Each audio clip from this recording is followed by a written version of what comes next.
અને તમે જુઓ દરેક મંત્રનો મહિમા છે, અને એ મંત્ર બોલો ને તો જ ભગવાન આવે. અને એટલા માટે આપણા ધર્મમાં આ ધર્મની રક્ષા કરવા માટે બ્રાહ્મણો છે. વેદોના મંત્ર બ્રાહ્મણ સિવાય બીજું કોઈ બોલી ન શકે. આ બધું આપણા શાસ્ત્રમાં બતાવ્યું છે. વેદ બધી જગ્યાએ ન ભણાય, અને વેદ ભણવાનો અધિકાર માત્ર બ્રાહ્મણનો છે. એટલે શ્લોકો એમ કહે, દેવાધીન જગત સર્વમ. આ જગત કેને આધીન છે? તો કે દેવને આધીન છે. આપણે બધા કેને આધીન છીએ? બોલે દેવને આધીન છે. આ જગત દેવને આધીન છે, તો દેવ કેને આધીન છે? બોલે મંત્રને આધીન છે. તો એ મંત્ર કોને આધીન છે? તે મંત્ર બ્રાહ્મણાધીન. એ મંત્ર બ્રાહ્મણોને આધીન છે. અને એટલા માટે આપણે બ્રાહ્મણની પૂજા કરીએ છીએ. તસ્માદ બ્રાહ્મણ પૂજયે. જેમ તમે યજુર્વેદમાં જોવો તો મોટામાં મોટો મંત્ર છે ગાયત્રી મંત્ર છે.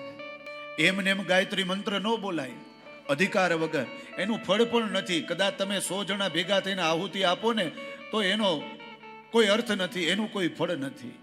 તમને અધિકાર મળ્યો છે, એ મંત્રની દીક્ષા મળી છે, તો એ મંત્ર બોલીને તમે આહુતિ આપો તો એનું ફળ છે. અને આ મંત્રની દીક્ષા તમને કોણ આપે? એ મંત્રની દીક્ષા એ બ્રાહ્મણ જ આપે.